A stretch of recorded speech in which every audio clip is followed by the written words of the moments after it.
October 24th, and we're about to welcome into the program a guy who's doing a great job covering high school sports for the Sacramento Bee, and he's a young buck. That's why we like to have him on. He's got that fresh journalism to him where Dave and I are kind of in the middle of the game, so it's good to have him. Yeah, we're not quite jaded, but we're close. Exactly. Cameron Salerno with us here on KAHI. Check him out on Twitter at Cameron Salerno1. Cameron, thanks for being with us. How are you tonight, my friend? I'm staying busy.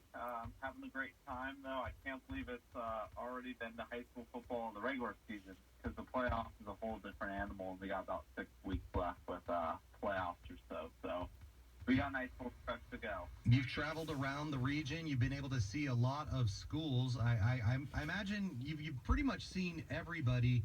As far as, aside from Folsom, tell me about some of the other schools that have really impressed you on the field, and teams that, in your opinion, I know it's still a couple weeks before we get the seedings and the playoff, rankings and all that, but who's got a chance to make a run here up in the Sac Joaquin section? Who's impressed you? So tomorrow night I'll be checking out a great matchup between Delaware and Rockland. That's a nice rivalry game, SFL rivalry game. Been very impressed with Rockland all season. They have a great quarterback, Richie Watts. They have great playmakers around him. Delaware was just trying to get that confidence back after losing 2 in a row. Then they won against Grant. Whitney also is a team that can surprise some people in Division II. Elk Grove has a tremendous quarterback, Carter Harris, who can run the ball. He's about 5'5", 160 pounds, but he's probably as fast as anybody you'll see. But also in Division I, you have Monterey Trail, and then whoever wins the Delta League between Elk Grove, Davis, or Simcoe, and that'll be a monster game tomorrow. Simcoe versus Elk Grove. That could honestly decide the Delta League title. So it sounds like there's some excellent talent in the section. If you were going to pick by division 1, 2, 3, 4, who do you think is going to come out at the top of the heat and move on? Are we talking like section champions? Yep. Yeah, I'm looking forward to the crystal ball. I know we're all sitting on November 3rd waiting to see what those pairings are, but let's take it a week, 3 weeks after that.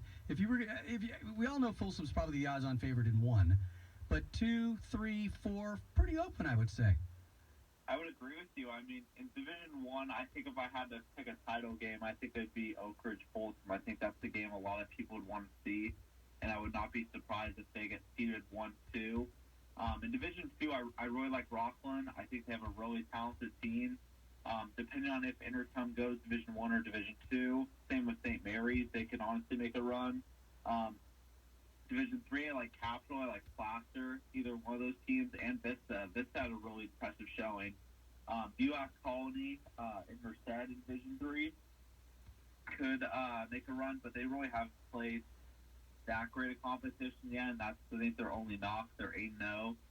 They have a really talented player, Trey Pastor, going to the University of California, Berkeley. Division 4 could be interesting because you have a team like Nevada Union. You have a team like Rio Linda who could easily make a run. And Division 5, I like Center. I think Center's easily the favorite to go to the state championship game. Division 6, I even think Bear River could make a run to get Trey Moronis back from an injury. So there's my early prediction. I'm not sleeping on any teams at all, but if I had to pick right now, without even seeing the bracket, and also don't even know who's going to make the playoffs or the seed, that's what I'd pick right now. We're talking with Cameron Salerno. Check him out at Cameron Salerno1 on Twitter, doing a great job for the Sacramento Bee, covering the high school region. I want to look ahead 1 week. Whitney's on a bye this week, but they've got a critical game against Grant to close out their season. Yes, the Pacers are down, but as being Placer homers that we are here on this station, we'd really like Whitney to get that win, get themselves qualified, and for what I'm sure we've both been reading, they could be one of those teams that people look at on paper and go, what, they only have this many wins, but they're a quality club and they can make some noise. You think they end up getting in, right? Oh, I think they definitely get some. Grant, I'm not sure if you're familiar with how that game ended last year. Ended in a brawl, so the game got cut short. Grant won. Whitney should win pretty easily, in my opinion. They'll get in the playoffs, and that'll make Placer's schedule look good. Placer played a really tough preseason. You mentioned Buhash Colony down in that southern part of the section, and year in and year out, it seems to me, the section folks, they kind of bend over backwards to give those southern section teams some home games, and year in and year out, they fall on their sword. when or do you think they're finally going to learn not to do that and give the teams that have actually played a stronger strength of schedule an opportunity to host these games? I totally agree with you because look at Merced last year. Merced went, I think, 10-0, if I'm not mistaken. They lost to River Valley, and that's who Placer played in the semifinals. You have to draw that gray line because you want to schedule a tough preseason schedule, but also you have to consider, like, well, if we don't win and we go 1-3 and we get to our league, which is like the SFL, or a tough league like that, are we going to be able to get 3 wins in league? And a lot of those teams can. I mean, Whitney, had a really tough schedule, and they finished 2-2, and the SFL is a gauntlet. So, I mean, they have to get one more win that you can get in the playoffs. So, and the section knows that. So, like, Whitney will probably be like a top 8 seed, even if they finish 4-6. Because you look at Grand Bay last year, they finished 5-5, and they got the number 4 seed even over Jesuit. And Jesuit, I believe, finished second in the Delta. So, the section, they know who's pretenders, they know who's contenders, so they definitely know how to seed teams. I mean, teams always complain all the time that they don't get a good seat, but I mean, they're doing the best they can. I think they do a pretty good job. Well, let's conclude on this question, and again, this is one Dave and I love to toss around both on and off the air. As far as, this competitive equity model that they make, I've got the chart with the different enrollments. It seems like sometimes they throw that out the door. For example, a private school like Capital Christian has like 400 kids that go there, yet they're going to be a top seed in Division III if they don't lose any more games. Do you like the way the whole thing boils down? And my second part to that question is, in your opinion, because my opinion is, look, you got to find a way to break it up, get these parochial schools away from these public schools for a better overall playoffs. So just kind of, what are your thoughts on that? I think they should make the open division the section title game, and I think they should make it, if you make the section final in the open division, you automatically get a NorCal bowl game. I believe the northern section does that. The North Coast section. If you make the open division title game, you get like an automatic qualifier. I believe Liberty played De La Salle last year, if I'm not mistaken, and both those teams end up getting regional bowl games. So when it comes down to it, you have to find a way to separate those teams. I mean, Capital Christian, they've always been in Division 5, and they moved to Division 4, now Division 3.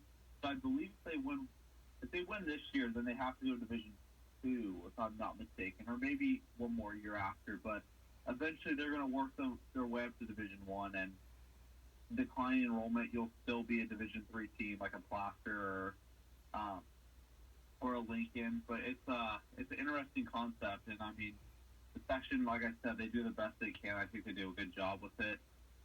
You always will keep complaining that, hey, well, we deserve to be in Division 1 rather than Division 3, and so on and so forth. Hey, we're coming up towards the end of the regular season. If you had a vote right now for your coach of the year for the entire section, who would you pick? I'd pick Jason Adams at Rockland. I mean, he's really turned that program around. First-year head coach. He was the defensive coordinator for 17 years. He's really turned Rockland into a contender. All the kids love him. They're buying in. If I had to throw out a few more names, maybe Andrew Bencourt at Consumos Oaks. He's having a great year with his team. McNally at Whitney's having a good year. I mean, you could always throw in Casey Taylor, Joey Montoya, and they're having great years. But, I mean, to turn around a program that went 0-10 like Whitney or 2-8 like Rockland and have them playing at the level they're at this year, it's pretty remarkable if you ask me. Oddly enough, Sierra Foothill League teams. Wait, what? Sierra Foothill League teams. Go figure. Yeah. SFL, it's kind of like the NFL. Any given Friday night, anything can happen. I mean, Granite Bay lost to Del Oro. Del Oro lost to Whitney. Whitney lost to Granite Bay. So it's a typhoon, and anything can happen on any given night. Well, we'll look forward to bringing you back to break down the playoffs here when we get a little bit closer. We've been talking with Cameron Salerno from the Sacramento Bee. Check him out on Twitter at Cameron Salerno1. You're doing great work, my friend. We enjoy the conversation, and we'll talk to you again soon, okay? I appreciate it. I think I might be in your neck of the woods next week.